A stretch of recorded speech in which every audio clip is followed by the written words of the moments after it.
Welcome to Benefits of CI. After watching this video, you'll be able to explain the main benefits of continuous integration. The first benefit of CI/CD is that you get faster reaction times to code changes, because every time you make a change to your code and push it to a remote branch, the change gets tested. So even if you forget to run the tests, the CI tool will test it. Then the change gets built. So even if you forgot to check if the build works, the CI tool will check it. And then you can deliver the solution to your customer's hands more quickly, knowing that all of the tests have passed and the build is not broken. You also get the benefit of reduced code integration risk, because you're integrating smaller and smaller things. Smaller changes means less risk of something going wrong. So you're not having to integrate 100,000 lines of code into your millions of lines of code in your code base. Those days are over. You're only having to integrate maybe 10, 20, 30, 50 lines of code, for example. So you're not looking at a lot of code to handle. Remember, less change means less risk. Another benefit is that you get higher code quality with CI/CD because things are constantly being reviewed and constantly being tested. Every pull request is an opportunity for a code review. Forget about scheduling code reviews as a separate task. One of the things you should be doing as a best practice is when someone makes a pull request, you should go and look at the code. Have another set of eyes looking at what was changed while you're waiting for the test to pass is always going to be a good thing. During a review of the pull request, you can either say, yeah, looks good to me, or maybe you look at the title and it says the code needs to do this, but then you see some pieces of code and realize this code has nothing to do with that. So you ask, why are you changing this? You should also look at the tests and see if all the tests passed. Look at the code coverage.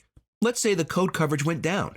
Your team has a standard of 95% code coverage, but the code coverage was only 91%. So what happened? Maybe somebody wrote code, but they didn't write a test case to run all the lines of code. So in your review of the pull request, you can simply say you don't accept it, and you can request more changes to the code. You could say the code coverage went down, and so I'm not going to approve this yet, and you can request that they write more test cases for the code. And then they can go and write more test cases, and the pull request will see the code changes and rerun the tests. If those test results look good to you now, you can say, okay, the code coverage is now above 95%, so now I approve the pull request. This kind of monitoring of each other's work is what you should expect from your development teams. This is what you want them to be doing. You want them to be monitoring each other, helping each other, looking at each other's code, and doing many code reviews, because it's a lot easier to do code reviews of 20 lines of code than 20,000 lines of code. These are the reasons that you do pull requests. You get a second set of eyes on the code and avoid something catastrophic happening without somebody knowing about it. You also know the code and version control works, because how are you going to do continuous delivery? Think about this for a moment. You're going to deploy from Git or some other source code management system where you keep your code. How do you know that the code in Git works? The answer should be, well, you ran your continuous integration test and they all passed. Unless you test every change, you could be deploying broken code to production. So it's very important to know that yes, everything that's in the master or main branch in Git works. In this video, you learn that CI/CD provides you with faster reaction times to changes, reduced code integration risk, higher code quality because things are constantly being reviewed and tested, and confirmation that the code and version control works.